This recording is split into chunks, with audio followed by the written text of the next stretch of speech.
we're going to give our briefing now, and you know, fortunately, in some ways, we don't have a tremendous amount of information to give you, but in other ways, we have some not very good information from the standpoint of our nursing home. You know, our nursing home in Monongalia County that, you know, that Dr. Smith is heading up the charge, you know, as far as our testing and different things that are going on there and everything. But we sent our National Guard up. You know, they did a bunch of additional testing. They went the night before last, and I think that's correct. And they did a bunch of additional testing or assisted with the people that were there. We do have a total of now 4 residents that have tested positive, and we have at least 2, and we could have the possibility of 3, you know, of staffers that, you know, are working there that have tested positive as well. That's really concerning from the standpoint of the reason, I guess that probably led the way for reasons. Now, there was a multitude of reasons, but that was surely one of the reasons why, I guess the biggest reasons why, that we moved forward with the stay-at-home order. It was, you know, it's surely concerning when you have community transmission, and that's what we've got going on right now. You know, all of our health teams are working in every way to ensure those that are in that nursing home as well as those that are in other nursing homes. I've said it many times. It was the very first thing we did, and we did it proactively and in hopes of being able to keep this completely away from our nursing homes. I thank God every day in the world for the fact that we did it, and we did it long ago when really it was meaningful as far as stopping visitation to the nursing homes. Really tough thing to do. I mean, when you tell somebody they can't go see their mom or their dad, I mean, that's tough stuff. And, you know, and it's really meaningful to those that are in the nursing homes to be able to get those visits. And so it was really tough, but I think really and truly we made the right call there. As far as, you know, those that are applying for unemployment, we're processing those claims with light speed. And yesterday we processed 7,000 claims. We're trying to get all the red tape and all the regulations out of the way to be able to get funds immediately to our people. I'm really pleased with all those that are working to get that done. And you know, as far as our purchases, I think, you know, the general is going to comment on a whole lot, you know, on the purchasing of supplies and the fact that we've formed this strike force that's working on it around the clock. I'm happy that there's shipments that are going out right now because stuff has come in. The last thing I want to, well, no, let me do one other thing.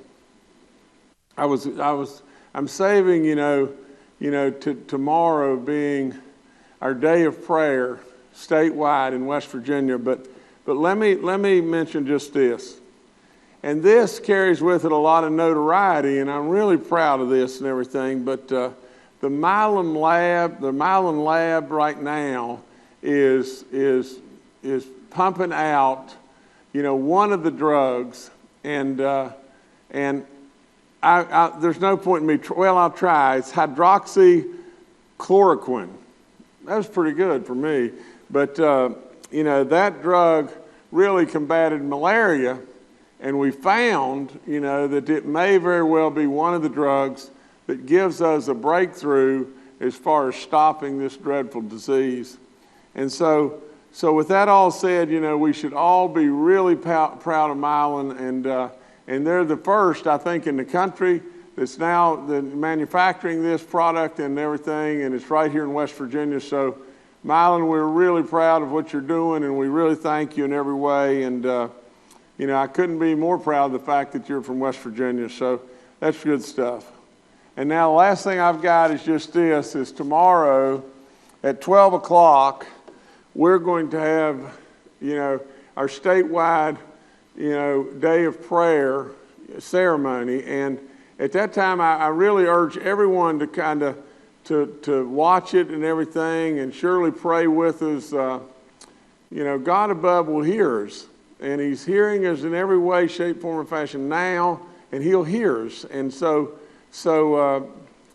you know, and he will be the one to get us through this. And so I would tell you, you know, we're going to try to have 2 or 3 songs, you know, from different groups and everything, and many, many different pastors or ministers or bishops or whomever speak. We will welcome all denominations, all of us. You know, in this state, we're all one. There's no place anywhere for discriminatory actions towards any of our people in any way, and their choice of worship and everything. And so we're all one. We should be immensely proud of that and everything. And so tomorrow, if you would, you know, if you could tune in, we're going to do it at 12 noon, and it'll be virtual, you know, and our people are putting it together high-tech wise beyond me. So from that standpoint, that's all I've got for the day. I just end by just telling you this. These words I've said many, many, many times, you know, to not panic, to be cautious, to not be fearful, to be smart, to not be weak, and to be West Virginia strong. It sounds like simple words, but really and truly, at the end of the day, we're pushing the right buttons to keep this thing, you know, under control and away from us. You know, if we just think back about New York just for 1 second and everything, you know, there was a lot of buttons there that maybe weren't pushed the right way and pushed early enough, and they've got a mess on their hands, and we don't want the mess here. We're trying every way in the world to keep it out of here, and we got to remember just this, and then I'm done, and it's just as simple as this. We are the highest risk state of all. Don't relax. Don't go into crowds. Do all the things. Wash your hands. Stay at home as much as you can. The sun's shining. We're better off today than we were yesterday. And if we can get more days under our belt soon, we hope and pray in every way, shape, form, and fashion this will pass. So God bless you, and now I'll turn it back to our narrator, whomever it may be. Ladies and gentlemen, as part of our briefing today, our friends with the media are once again joining us by teleconference. We'll be taking their questions in just a moment, but first we're going to take comments from a few of our panel members. First up, General Hoyer with the National Guard. Good afternoon. At the direction of the Governor, National Guard continues to function related to 4 lines of effort. Operationalize the event, meaning that this is a public health emergency that our nation and our states have not experienced before, and the effort needs to be put in place to help our public health officials be able to operationalize activities for a major public health event like that. That includes embedding assets in the Department of Health and Human Resources for Secretary Crouch and Dr. Schlemp to be able to more effectively do the missions that they need to do to address this, along with a relationship with Dr. Marsh to be able to manage data analytics and other things of that nature to help us address the threat. Stabilization of the population, as we all know over the last several days, the Governor has placed great emphasis on us making sure in particular we provide support through the tourism folks as well as the Department of Education, our county boards of education, to ensure that our children who are at risk as well as our seniors are addressed and taken care of. Working with those folks and the food banks, we will continue to build out a plan to sustain support for our vulnerable population. Included in that is working with retailers and others to help with prevention measures to ensure that we continue to maintain the appropriate facilities and supplies necessary for normal daily life where possible. The next is logistics and critical supplies. As the Governor mentioned, he directed the National Guard to establish both a consolidated supply center for all the supplies for Department of Homeland Security Emergency Management as well as DHHR. We have a team embedded and working to ensure that those things work effectively. Supplies have gone out today, and we continue to receive supplies in, but as the Governor has mentioned before, there is a national shortage of supplies, and we, along with other states, are working hard to identify where resources are available to address that as possible. The last is intelligence and data analytics to help Dr. Slimp, Dr. Marsh, and the key people to have the information they need to make good judgment and decisions and provide the best information possible to the governor to address the movement going forward. Later today, there will be a press release going out from the National Guard that will lay out more specifics in detail of the things that the governor has directed us to do and we are working on with various organizations across the state. Thank you. Thank you, General. Up next is Dr. Clay Marsh.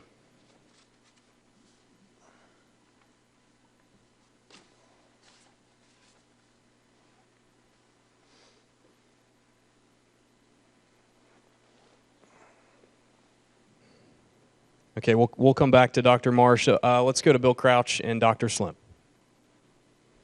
Yes, let me talk just a minute about where we are in West Virginia and where we are in the country. These are not normal times. I think I said yesterday that we have no point of reference for this. It's a pandemic. It is a fast-moving disease, and it's very stressful. There's fear. There's a lot of worry. We have folks who are worried about bills, worried about medicine, worried about food. It's an emotional time. We need to help each other. We need to help each other cope.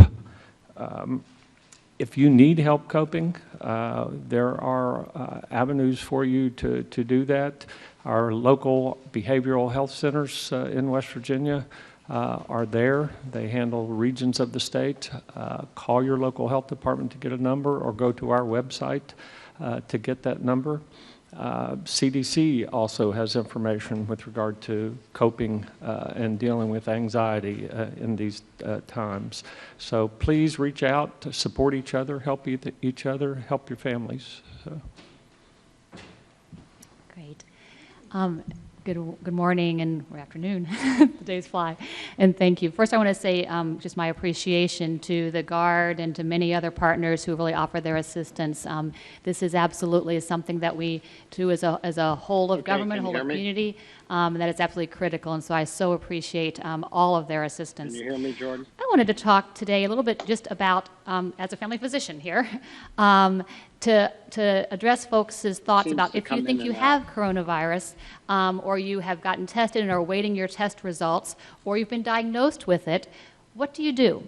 And so I want you to think about it from the moment of when you have a flu-like illness, you take care of yourself at home, you do measures to prevent spread of disease, you go to the doctor's office if you need health care, but you don't have to go every time, you don't have to be tested every time, and then you work your way through it. So with this disease, it's going to be very similar often. So if you are awaiting test results or you are thinking you might have this or you know you have it, you want to treat it as if you do. And so what you do is first, you stay home.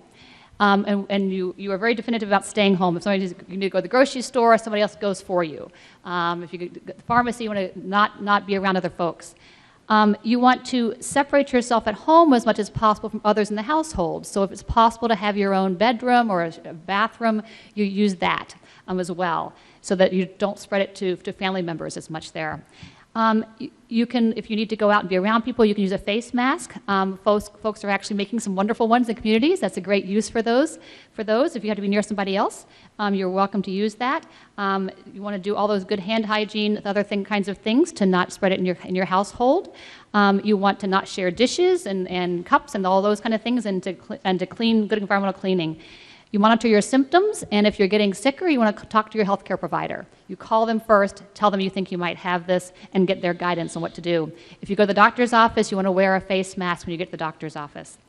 And so most people will get through it this way. And so what you want to know is how long do you continue doing that? And when can you go back to work if you're an essential employee? When can you do those other things around your family that you want to be in close contact with again? What you do there is you want to isolate yourself, essentially stay home for until you have at least 7 days.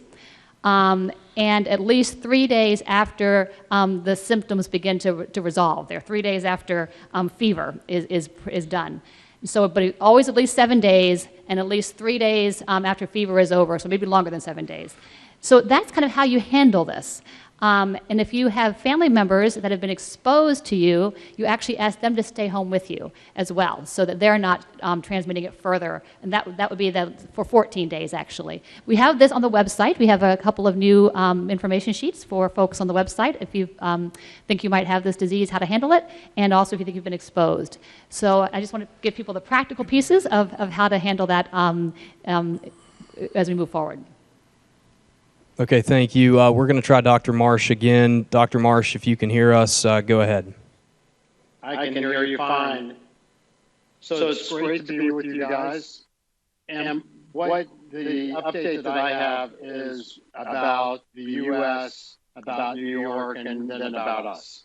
So the World Health Organization has identified the United States as the potential next epicenter of this COVID-19 or novel coronavirus infection. And what New York City has experienced, as the governor talked about, is that they have about half the number of total cases in the United States right now. When you look at the United States and when you look at the death rate in New York City, though we've been able to keep that around 1%. Around the world, the average death rate in the novel coronavirus is about 4%. So ultimately, we want to keep the mortality rate down in the U.S. And for us in West Virginia, as the governor did yesterday with the new legislation and the ability to reduce the number of people at work and the number of people that are interacting outside, as Dr. Slim said, that we hope that we can be a beacon for others in this country. And I think from the data coming out from China and the data coming out from many other countries that have successfully dealt with this virus, it's clear that taking this very seriously, staying in your house as much as you can, making sure that you don't put your hands around your face, wash your hands frequently. If you touch something out in public, a doorknob, a counter, elevator button, if you're going somewhere, then don't put your hands around your face and wash your hands.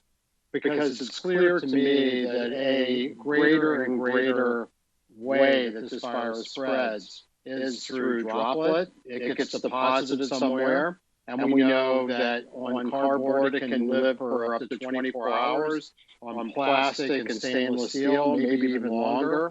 So instead of trying to clean everything all over the place, the idea is take care of yourself. We have great power. We need to use it. And in your house, for areas where people touch and people from outside might come by your doorknob, then you can wash it off with soap and water or some disinfectant. Governor Justice has made the decisions, and certainly with the advice of the medical community and DHHR, that I believe that we're doing the right things for the state of West Virginia.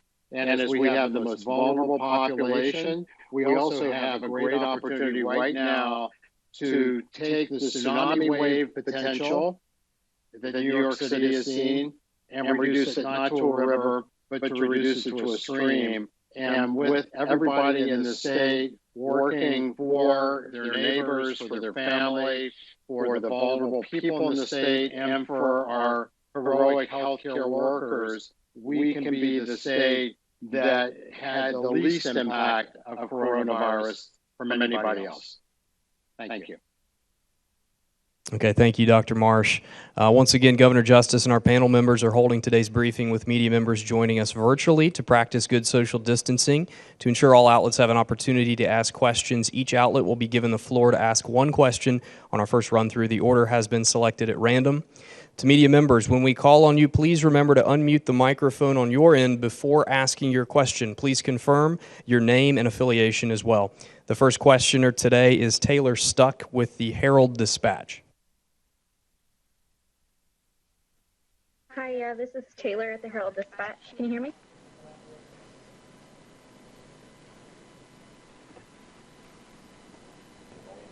This is Taylor at the Herald Dispatch. Can you hear me? Taylor, talk one more time. We can hear you. Okay, I'm here. We good to go? We're good to go. Okay. I was wondering, as we investigate how the virus entered the nursing home, how important it is to find how that got spread, and kind of how do you pinpoint and really investigate to get to that final point of how it got there, and how important is that in the investigation? Nursing home outbreaks of disease are not new, and this would enter a facility the same way that other traditional outbreaks of flu or other diseases enter nursing homes. You can do lots of things to minimize introduction of disease into a nursing home, and they've been doing tons of that, which is great. But we still have, staff, essential workers coming in and out, and when you have to, and they're taking lots of precautions, but clearly at some point, something had to occur that allowed the entry. We don't necessarily always track down exactly what it was. We want to make sure that we understand who is in the facility that is infected and how do we manage it now, and then make sure that we have all the precautions in place to minimize future issues with that. So the focus is really on managing the folks that are ill, identifying where else is in the community, in the facility, reducing any further spread in the facility, and then making sure there are things in place that keep that facility as safe as possible in the days to come. Let me say one thing on that too. Initially, upon the advice of all the healthcare community, we got to pass a few accolades towards all those that were the people that operate our nursing homes. Mm-hmm. They all came, we all met. Every single one of them was advocating, to not let visitors in the nursing homes. I surely brought up just this, and this was a real concern, is just how staff moved in and out. And there's all kinds of precautions that I'm sure that a lot of people are taking and everything and doing great work on. However, I don't know how we can be even too cautious. And we've got to remember that this disease is trying every way in the world to strike our elderly. And we need to put up every firewall we can possibly put up. We're doing it. And but just remember, that's the target, that's the bullseye of this disease, and it's going after our elderly. I really do have to promote and say how seriously our long-term care industry has taken this. They were very proactive with this. It really is, with this situation, you've got a disease that you can have very, very mild symptoms. You might not have a fever, might not recognize you were getting sick, and so it's easy to unintentionally, with all the right precautions in place, to introduce something. So all of these measures that we put in place are to minimize the risk. It can't actually always eliminate it. Sure. Okay, thank you, Taylor. Up next, Stephen Allen Adams with Ogden. This is Adams with Ogden, and I have a question. The first part of it is this. I know you just said we had, as a state, had received about 7,000 applications for unemployment compensation benefits. First part is that on top of the 17,000 that you had said we had received as of yesterday, between Tuesday and yesterday? And part two of the question is this. I see where Ohio has been told by the Department of Labor to specifically stop announcing daily numbers of unemployment compensation benefits. I'm curious to know whether the state has received a similar directive to not announce those numbers. Apparently they want those announced weekly versus daily. And I'm thankful that you are giving the numbers daily. It's helpful. But have you received any direction from the Trump White House or the Department of Labor on that? Let me jump in first, and then Brian can follow behind me and everything, our counsel. But what I said before, Stephen, was 7,000 were processed yesterday. you know, there's a great many more than 7,000 because that was just what was processed yesterday. But as far as, you know, Brian, to follow up with the Trump administration. Yeah, to be clear, we received, I believe, 16,000 applications yesterday, and they processed 7,000 of them and continue today. Our total number to date from last week is 28,000. And as far as the notice from the Trump administration, the workforce has not made us aware that West Virginia has received a similar request. Okay, thank you, Stephen. Up next, Riley Phillips with WVNS. Hi, this is Riley of 59 News down in Beckley. Can you hear me? Sure. Go ahead, Riley. My question is, can you just go a little bit into this drug that Mylan's working on? What does it do? What is it supposed to be used for? You know, as a world, we are looking for possible treatments for this disease, and so hydroxychloroquine is a medication that traditionally is used more in the malarial world, but they are trying different medications that, in terms of how effective might it be. So this is one of the promising ones, and so they have, well, it's lovely, they ramped that up. We need to learn more about it. This has not been established fully in terms of all the clinical trials you normally do and established uses, but we are in a situation worldwide that we are looking for promising developments of treatments. Okay, thank you, Riley. Up next, David Beard with the Dominion Post. Hi, this is David Beard, and this is for the governor. You've talked before about using Fairmont Regional as a possible backup facility. The hospitals get overwhelmed. You were down in Fairmont recently to talk about WVU Medicine's 2 projects there that could bring about 35 beds in 32 months. Mon Health also has a project down there that they put in for, and I wonder if you would be willing to look into waiving their certificate of need, as you talked about waiving the CON for WVU Medicine. Well, let me lead off by just saying this, that this question has got a lot of facets, but I'll be as quick as I possibly can. First of all, we've got to preserve our community hospitals. You know, I've said that over and over and over. The next thing is, you know, when I first brought up, let's get in the pipeline and try to utilize the fact that maybe a Fairmont who's got 207 beds, or maybe a Wheeling, or then maybe Sistersville, and that blossomed into Williamstown or Williamson, you know. But as you know, in the beginning when I brought that idea up, to be perfectly honest, you know, it's like, well, wow, I don't know if we can do this or not, you know, but if you don't dream big enough, you're not going to get it done. And right now, we've got, you know, the general working with the Corps of Engineers.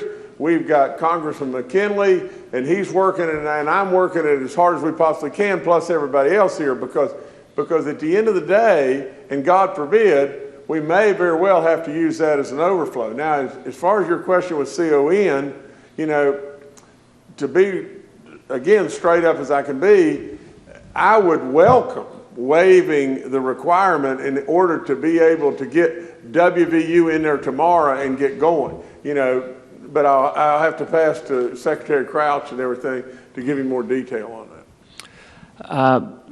We've looked at a way to speed up the process for Fairmont, the town of Fairmont, to get this decision made.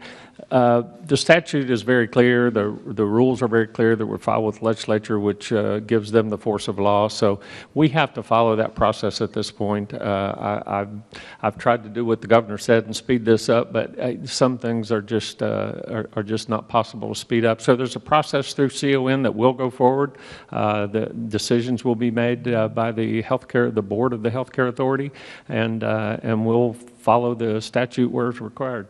We try to speed up everything we can, especially right now, and we've relaxed a lot of rules throughout the department, and so you may see some of those things that we're moving on quickly, such as purchasing, that the governor was able to help waive with regard to the order, but some things don't fall under that. So.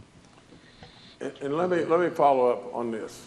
You know, I want you to give us again until tomorrow, and let me let me go back in the well here one more time, because in my opinion, you know, we're in unprecedented territory in every way, shape, form, or fashion, and some way, somehow, there's got to be a way. And so give me until tomorrow and let me see if there can be a way, and if there's not, there's not, but I'm going to give it my best again. Clarify, Governor, my comments had to do with the CON process on certificate of need applications that were filed. The issue of having an alternative placement for patients who have COVID virus are a different situation, I think, with regard to the governor's authority under the statute and possibly being able to do something there. So that's something we're exploring with a variety of facilities in the state or buildings in the state. So we're looking at that in terms of alternative placement down the road. On the hydroxychloroquine, and that is that actually chloroquine and hydroxychloroquine are two medications that have been approved for use with coronavirus. There's some others that are investigational, but so there are some early potential treatments to use. There was some guidance sent out by the Board of Pharmacy this morning to providers around use of those. These are also medications that are really important for other diseases, so they are used in certain times of arthritis, et cetera, and so we want to make sure that those supplies really work for all the uses that are indicated. So that guidance is on the Board of Pharmacy website and on our website for providers. Okay, thank you, David. Up next, Annie Moore with WVVA. I just wanted to check in on the test. How many tests are left? Are we in the process of getting more? That's two questions. You know, our real goal, big picture, is to make sure that testing is widely available through the routine clinical diagnostic system in the state. So every day at the hospitals, they use their own diagnostic labs for testing and their own commercial labs for testing, and that's where it needs to be long term. So we need to be able to put the public health lab back in the function of meeting its public health mission, supporting outbreak investigation, disease surveillance, those kinds of case management, that kind of thing. So that's our bigger picture issue that we're really working on. And so we're reaching, in the meantime, we've had to fill in that clinical diagnostic laboratory piece. As you know, the challenge is there's not supplies nationally to fully do that. We do see both the commercial testing capacity gradually increasing.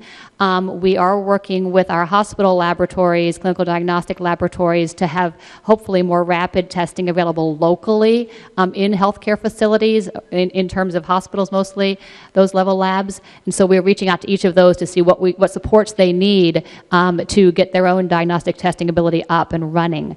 At the state lab, we still are still at the situation of having limited supplies. So we are down to a few hundred that we can do currently, but we are also hoping for shipments of our extraction kits. We've been looking for other sources of those, the research labs, et cetera. They have not matched yet that we could do that with, but I think once we identify and get our shipment in, we should rapidly increase that amount. The other thing that we are doing is we are also purchasing new technologies that will allow us to run the test a different way and a little more rapid, a little larger volume. So those are purchases that are well underway, and we hope will be arriving as soon as we can have them. So I think there's lots of efforts underway. We have to recognize that as a nation, as a state, we're not going to have the laboratory testing that we might like to have. And frankly, though, you don't need to test every individual. We need to make sure that we manage this clinically for those that we can do that with. And then there are individuals that we want to make sure do have access to testing, and because they affect how we manage things otherwise. So those are our high-risk population, more likely, our hospitalized patients, and then it also helps on certain critical infrastructure individuals, to our healthcare workers, et cetera, to identify it in those situations so we can make sure they are both so that we can get them well, of course, to get back to work, but we know when it's safe for them to get back to work. So those are our priority areas. Okay, thank you, Annie. Up next, Kara Lofton with West Virginia Public Broadcasting. Hello, can you hear me? We can. Okay. Kara Lofton with West Virginia Public Broadcasting. I have two questions, to be honest, but I'll start with this one. We are hearing that some of the food pantries in the area have run out of food to feed their seniors and money to replenish, including munition, and also that the food pantries are out of infant formula. What is being done to make sure that people are getting access to food, especially if they're out of work? This is General Hoyer. So there were a couple of food pantries that provided information through the VOAD system of a need for food and donations. Those are being worked through the system, and with the broader food bank piece, we continue to work those to address. I would encourage any food bank that has an issue to work through the larger food bank process and the VOAD system to get the information to us.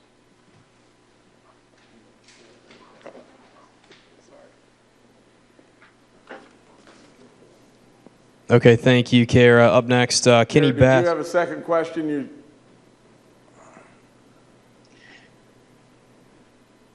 Did you have a second question? My bad. I do have a second question. Okay. Yeah, so the Wuhan data showed that healthcare workers are more than 3 times likely to contract the virus as the general public. And Governor Justice, you mentioned that there was some worker initiatives to provide on-site housing. I know from sort of perusing social media pages, healthcare workers are really concerned about bringing the virus back to their family, either if they contract it or if they are a silent carrier. So do you have an update on that, do you have an update on that? Well, first of all, let me lead off, and I'm going to pass it, to Secretary Krause. But that's something that we're working on, and maybe even Dr. Marsh can weigh in on that as well. But it's something that absolutely we should try in every way we possibly can to offer, because you're splitting the bullseye here. I mean, here's the whole thing. Our healthcare workers are the very, very nucleus of what we've got to protect. We have to protect it. And so with all that being said, then the next thing that follows right behind that is just as simple as just this, is as they're working on patients every day, the last thing on earth we need to have on their minds is the ability to maybe take that back to their family. Because all of these people have families and everything, and loved ones that they're really concerned about. And so we absolutely need to find a way to just solve that riddle, just exactly what you're just saying. I can't say that any better than the governor did. Those folks are crucial to what's going to happen in this state in the next few weeks. If we don't have healthy healthcare workers in hospitals and nursing homes, in our local health care agencies and other healthcare providers, we're not going to be able to get through this. So, as the general mentioned and Dr. Slimp mentioned, we're working very, very hard to get more personal protection equipment into the state of West Virginia. We're doing that not just in this country, but we're calling other countries. We're looking at every source of equipment that we can find in terms of masks. We have shipments coming in almost daily, and we're getting that out to folks as quickly as possible. So we're going to prioritize our healthcare workers, and we're going to try to help keep them safe. Hopefully there is a situation down the road where we have more equipment, but we're pushing out what we have right now. Speak, we've had questions around what if I want to help volunteer? And we actually do have a system called WV Ready. It's the West Virginia Responder Emergency Deployment Information System. It is a system that is open to health and medical professionals as well as non-medical individuals who are interested in helping with health response. And so if you go to www.wvready, that's WVREDI.org, you can actually enroll in that system, and it works to kind of pre-credential folks and collect information that we could then link you with local groups of volunteers that could be of assistance throughout the event. So if we have either health and medical professionals or individuals that would like to volunteer, I would refer you to the WV Ready system. Let me mention, this is Bill Crouch. The governor also mentioned housing for healthcare workers. Depending on how we move forward in the next week or so, it's possible we could use a variety of lodging for individuals who work in the healthcare system so that they do not have to return home. If they have an elderly person in their home, they have small children with problems, we're looking at that as an option as well as looking at hospitals to actually place COVID-19 patients. And Dr. Marsh, can you add anything to that? Is there anything going on at WVU that you may be able to add to that? Governor, we're getting him back on the line in just a moment. He'll be here in just a second. Okay, sorry guys. We're going to move on to Kenny Bass with WCHS. Thank you. A couple of questions. The first one is self-serving with full disclosure. My daughter is a home health care worker. They've had great difficulty getting personal protective equipment. Many friends, close friends, are working in emergency rooms and emergency clinics. I know that 70,000 masks were supposed to be coming in today, with 100,000 are coming in, 30,000 going to first responders. What is, and you keep saying we're getting these masks out to people. How does that work? Do they call and request them? Do you guys have a list of people who've already made those requests? Is there a priority list of who should be getting them? So that's the first thing. And then secondly, we've had some complaints about state workers who've either had tests or believe they're infected with COVID-19. But they get a test, before they get the results back, they're going back to work. It's particularly in the highways department. So the second question would be, how closely are you monitoring state workers to ensure that they're not infecting other state workers because they have to be at the job because their jobs are essential? So let me start with the first one, which is personal protective equipment. And this is such a critical issue and so important for our healthcare system and for others in the community that for who would be at high risk, especially our healthcare workers. So the first, we received some supplies, federal supplies, and have sent that first batch out. Literally, is happening as we speak. It's not the full amount. This is the beginning amount, and so it's being sent to local health departments. And it is meant. There's parts that go to hospitals, and then there are also parts that go across the healthcare system. So they work with their community, with their clinics, their home health folks, their hemodialysis centers, all of the kind of healthcare system, behavioral health, et cetera, in that EMS, in that community to distribute those supplies. And so that first shipment went out today. It will not be sufficient. We know there's more. It will come in chunks. We don't want to hold on to it here. So we wanted to get that first amount out. There's more coming in, as the general mentioned, and we will continue to send it out as it comes and work with folks to replenish supplies. So it's a beginning. It is not the long-term piece. It's continuing to, you will see more and more come, and as we get it, we just want to make sure we get it out. So that shipment today included a variety of things, some gloves, some face masks, some N95 masks, some gowns, those kinds of equipment. And there's a second part, Kenny, that you said, something else. About protecting state workers who have concerns that their coworkers who are exhibiting symptoms or who haven't been tested without any results back are still coming back to work, and they're working in close quarters, they're not observing social distancing, and it's stressing a lot of them out. And they reach out to us about what we can do about it. We can't do much about it, so I'm wondering how closely that type of stuff is being monitored, particularly in the highways department. That's where we're getting a lot of complaints.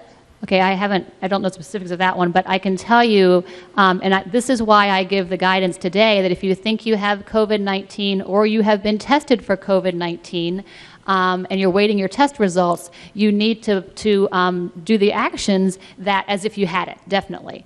And so that's why I was talking that if you've been tested and you're waiting test results, or you think you might have it and you don't need to be tested, then you need to stay at home. And you need to do everything that you can to prevent spread at home and not go out in the community with that. And you want to do that until at least 7 days after your onset of illness, and at least 3 days beyond having a fever with that. And so that's really important that you monitor your health, and if you get worse, you want to call and talk to your healthcare provider. If you are doing fine and we get over it, great. But you've got to stay home with that. And so I think we have been, I know in our department, have been asking anybody and all employers to make sure that if they have individuals that come to work ill, they need to know about that, and they need to be getting them home. So anyone who develops symptoms that would be compatible with this illness needs to stay home and handle it as if they had it, and that is actually one of the prevention measures for community spread. So everyone can do something about this. If you've got symptoms that are consistent with it, then fever, cough, shortness of breath, even if it's mild, you can do your part by really, really isolating yourself and not going out in the community and doing everything you can to prevent spread within the household as well. I would refer you again to the information on the website about that. It's going to be a really important piece of disease prevention. Okay, thank you, Kenny. We have Dr. Clay Marsh back on the line. Dr. Marsh, if you can unmute, we should be able to hear you now. Can you guys hear me okay? Yes, we have you. Can you hear me now? We have you. Okay, very good. So I wanted to respond just to a couple of things. So what the governor asked about, what one of the questioners was asking about housing for physicians and healthcare workers who may not want to go home. And we are starting to acquire some very close dormitory housing that will open up for folks at WVU. And we're also working with our hospital system that has identified some empty hotel rooms that could be opened as well. And previously, we have talked with Marshall University and with the osteopathic school, the West Virginia School of Osteopathic Medicine, and they are also very committed to doing that. I also wanted to make one other comment about the protective gear for the physicians. There's been a lot of recent information that helps us understand that when we are doing procedures that generates coughing or can create the aerosolization of the virus from somebody who's infected, then the very high the mask, the N95 mask, that block very well the virus from being able to get across to the nose and the mouth that can come from the air is really important. But more recent work from China demonstrates that if we have people wear surgical masks and use gloves and good hand washing, clean and disinfect the room around seeing patients that might have coronavirus, that seems to be highly protective. So it's a really important observation because the N95 masks, which are the very highly resistant masks that doesn't let any of the virus get across to the nose and the mouth, may not be necessary all the time for every person. And Massachusetts General Hospital just made an edict to all of their healthcare workers that they should have a mask on as they see people clinically. And the belief is from a lot of people in the community that the better impact of that mask is to keep people from moving the virus from some deposited place to their face and their nose and their mouth. That just really reinforces the power that we all have, not only in the healthcare space, but in our normal lives to be able to stop the spread of this virus.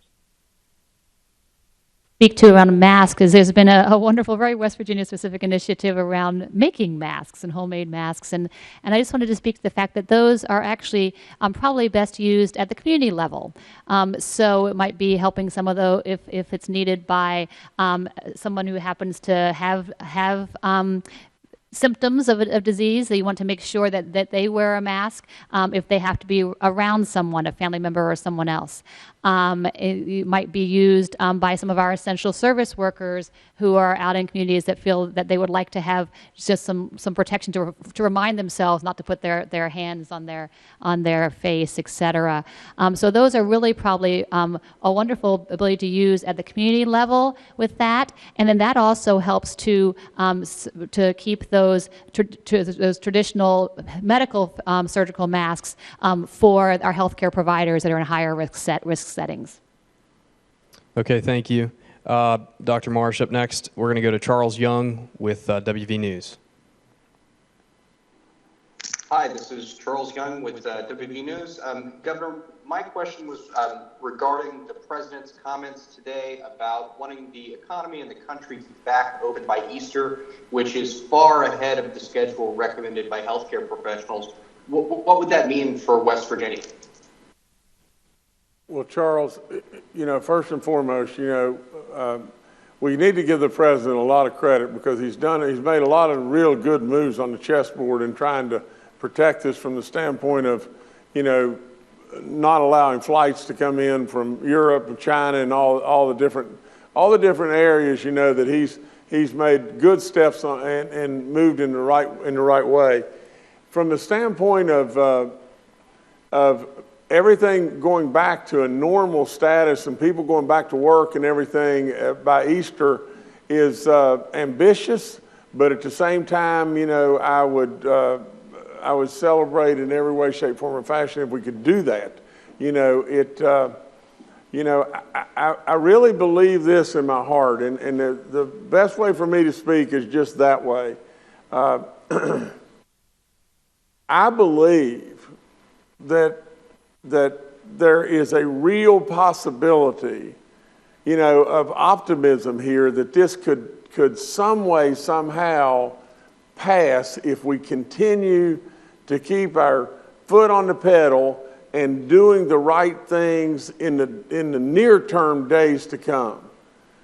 It may very well be that I'm too optimistic and everything, but you've never met a person in your life that's more impatient than me, and I want to get things done, and I want goodness to happen, and I don't want us to slip into a situation to where we've got people that are petrified about their paychecks and how they're going to make house payments and everything else under the sun. So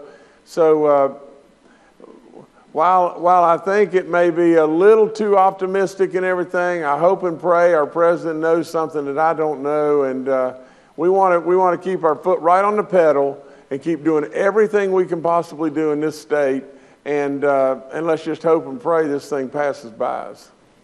Okay, thank you, Charles. Up next, Brad McElhenney with WV Metro News. Hi, sort of piggybacking on that question. I have seen in other media, national media, some modeling of peak spread, and I understand that we are trying to flatten the curve, but I wonder if you all, as particularly the medical professionals, have modeling that you're looking at that would show about when West Virginia might hit the peak spread of this virus. When you look at these curves, and we can let Dr. Marsh and others kind of speak to some of this, we are very early in the curve, and we're kind of really watching to see when it begins to make that uprise. So you see it kind of level starting to increase. It typically will increase a little more exponentially, and then you begin to see, is it going to keep going up or is it going to be leveling off? And so I think we are early in that uprise, but we would expect the next several days to kind of get a sense more of what's happening with this. That's why we're watching the data so carefully and looking at those models. And then how much you can flatten that curve, it kind of extends it out. I'll let Dr. Marsh talk about some of those as well, but we are just in that early phase, but we're looking to how do we track that to know what we can project and where we are. So this is Clay. Can you guys hear me? Yes. Okay, great. So, I think what Kathy said is right. So we know that if we follow the rate of positive tests versus the total number of tests, we have risen from the very beginning, but we are relatively stable, at least as far as yesterday goes. When we start to do the plotting, as the question was related to, then we are early in the pathway. You know, as we look at the very first part of the experience, what we find is our slope is more like Pennsylvania, which has a significant problem than like Kentucky, that has done, you know, as our border state's done a good job. So I think that gives even more credence to the orders that were done yesterday by the governor related to shutting down non-essential businesses, and also doing the stay-at-home order, because what we really want to do, as was previously said, is to continue to let the curve come down, so it's not so high slope that comes down, but also so it's delayed. And California was able to delay their curve by the effects that they did. We would expect, as most states have done, about 7 days after our first case that we'll start to see the curve go up. We haven't seen that yet, and we're about 7 days today, I think.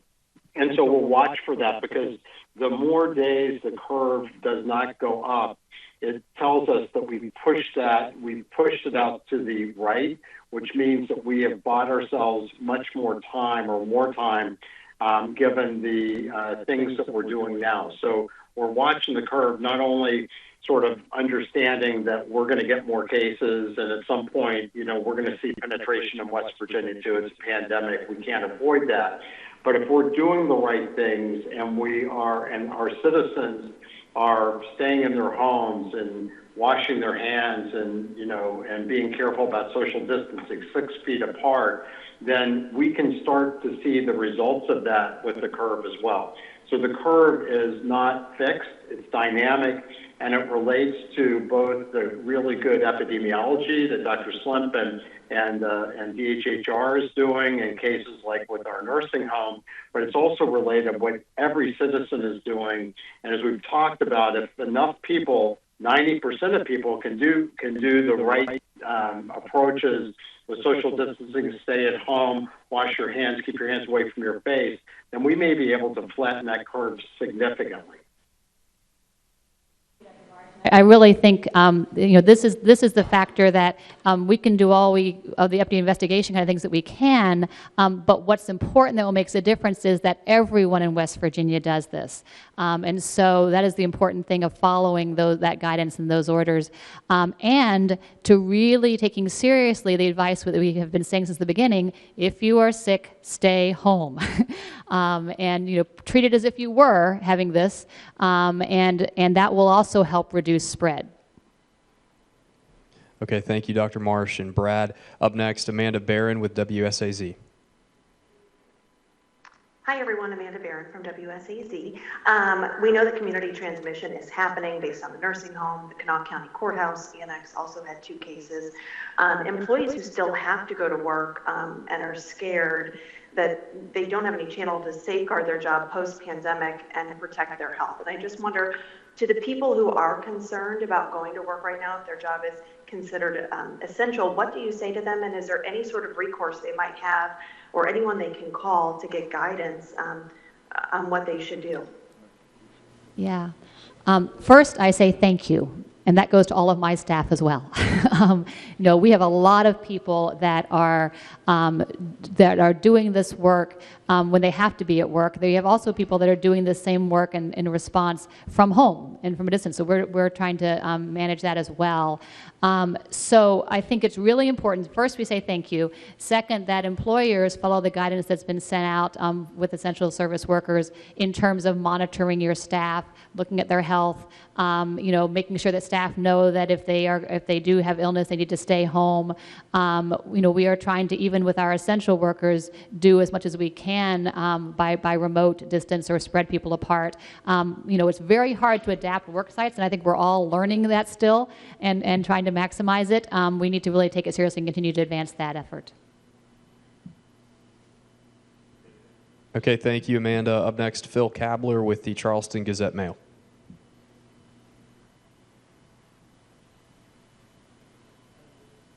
Phil, you might be muted.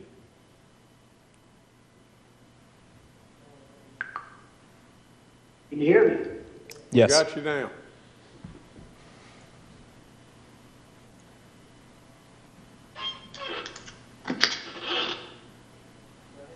Go ahead, Phil.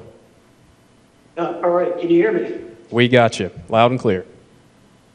Modern technology. One of the questions, or one of the concerns I've heard today from people is that the number of essential businesses and services is pretty expansive, and will there be consideration at some point to narrow the number of businesses that are considered essential and allowed to stay open? To answer that, Phil, we tried to strike a balance between maintaining essential services and protecting the public health. And in doing that yesterday, when the governor made the decision it was time to do this, we tried to look to not only the guidelines we'd gotten from the federal authorities at the Department of Homeland Security, but also to our neighboring states that had closed non-essential businesses and use that as a guide.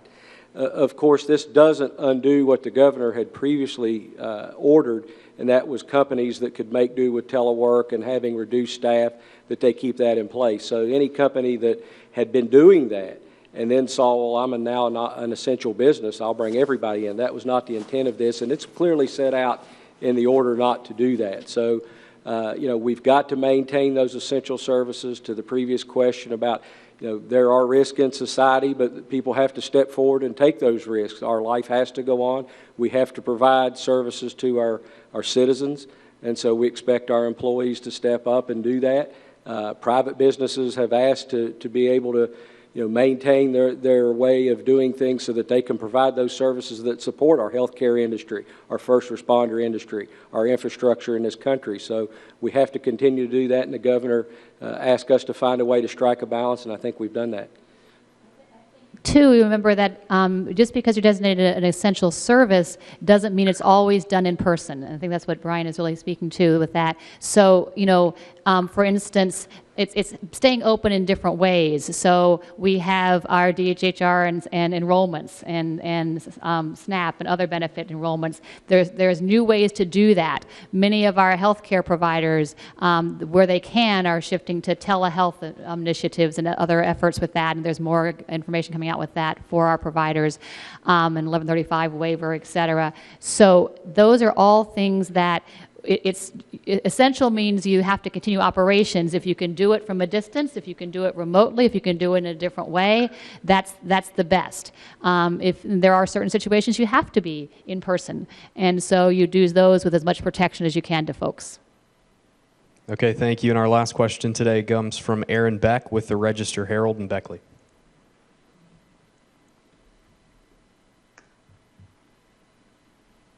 Okay, Aaron Beck, can you hear me? Yes. Okay. So we are up to 20 cases now that we are aware of. Dr. Splint, you have talked about how during the public health case investigative process, investigators go out and they interview those people about their potential exposure, including how they may have got it, as well as who they may have exposed to the disease. You've also indicated that testing at the state laboratory has hindered that process. So I'd like you to elaborate on how exactly testing at the state laboratory has hindered that process. I'm not sure if that means workers at the state lab that would normally be doing those interviews are having to conduct tests instead. And I'd like to know for those 20 people, I want some idea of where we are in the process of those people. Do we know where they got it? Do we know, have their contacts been notified? Have their contacts been tested? Right. So, and let me clarify, our testing capacity at the state lab has not hindered case investigation or outbreak investigation. In fact, that would be the priority for our public health state lab. That is what we would like to utilize it primarily for. And make sure that the clinical diagnostic laboratories can do the other testing that's available. So that is actually our core mission through the state lab. So each of these investigations gets done locally, and we provide supports.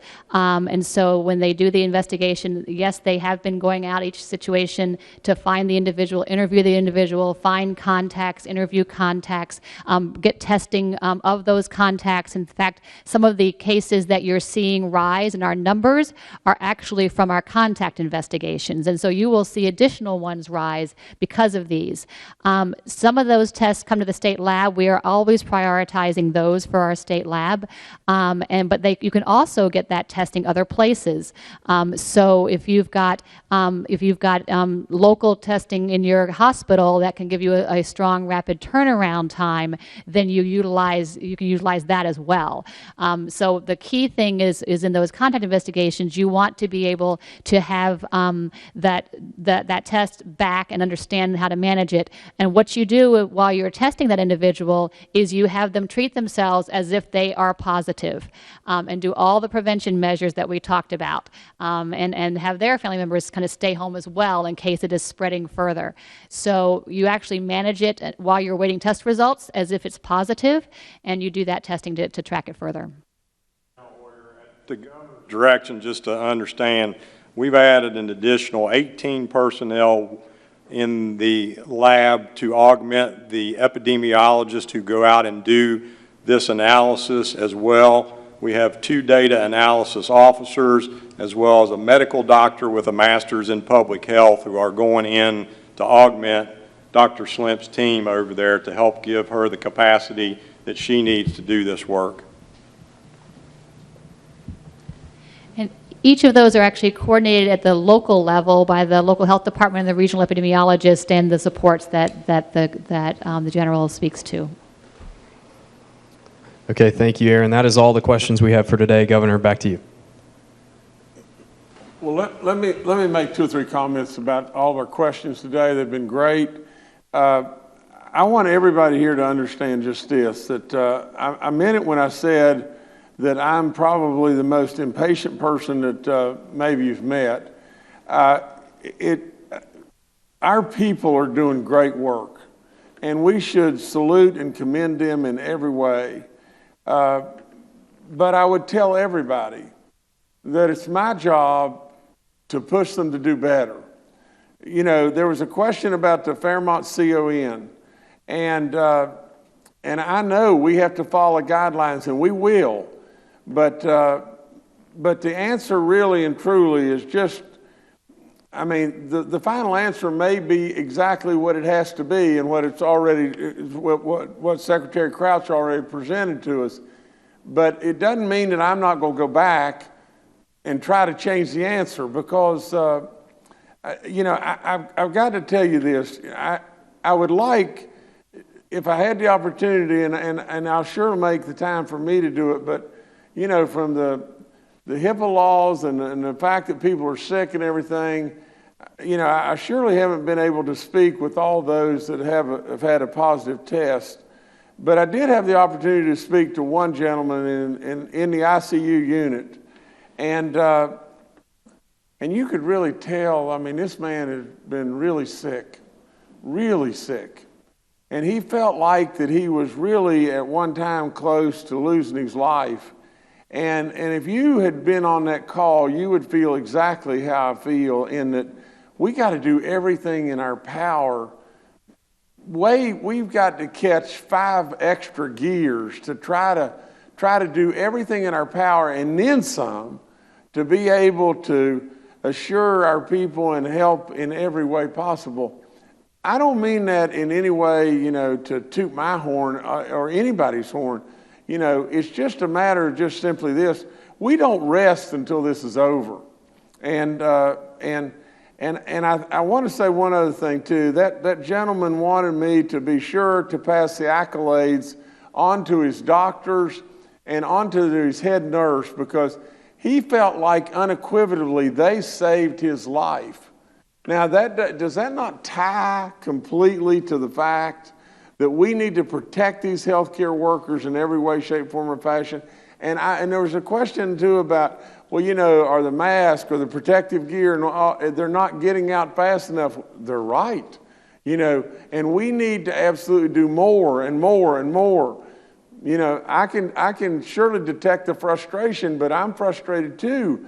And I promise you that I'm pushing everybody beyond belief. I've got to tell you just this story real quick. You've heard me say this before, but when I was a young kid, I stood in front of my dad's desk, and this is all I could think about when these questions were being answered and this was going on. My dad, I stood in front of his desk and said, Dad, I don't have any idea what it was about, but Dad, there wasn't anything I could do. And when I said that, the desk exploded as he jumped across the desk and grabbed me by my shirt, slammed me down on the desk and said, Dadgum you, there's always something you can do, and you better dadgum always remember that. Well, that's how I feel. I mean, that's exactly how I feel. We have a full-fledged pandemic. The biggest and most important thing that has ever happened to any of us in our lifetimes. Just because we have regulations on a CON that can't be done, or just because we have masks that we haven't gotten, it doesn't mean we stop, you know. And so I can just assure you in every way, I thank our people beyond belief on everything that they're doing. They're doing fabulous work, but we're not going to rest till this is over. That's all there is to it. So I thank everybody, and God bless everybody that's doing all the great work. Thank you again. Today's media briefing has concluded. Thank you.